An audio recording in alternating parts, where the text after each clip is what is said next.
এবার হচ্ছে আরেকটা দাও দিয়ে হচ্ছে এখানে চলছে এখন প্রসেস। শিকের মধ্যে লাগানো হচ্ছে মোমোগুলোকে। ব্যাস এবার এই মশলাটাকে হালকা হালকা করে দিয়ে না একেবারে রেখে দিতে হবে। তাহলে কি শুকিয়ে যাবে তাই তো? মালটা কি হবে, এবার এটাকে কি করতে হবে? এটাকে এভাবে রাখতে হবে, এটাকে শিখতে হবে।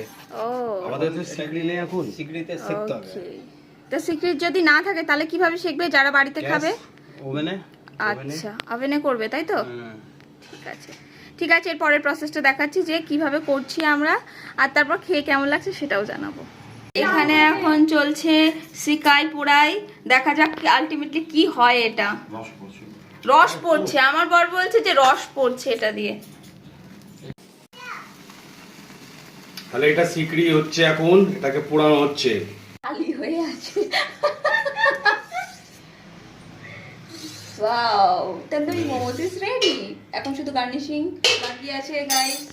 Tandoori momos is ready. লেবু কি আমাদেরকে নিয়ে নিতে হবে? আচ্ছা আচ্ছা আচ্ছা আচ্ছা।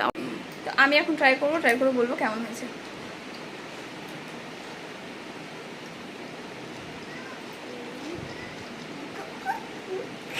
Smoky flavour.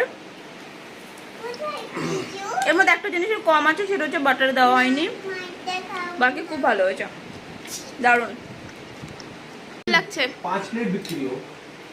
দারুণ।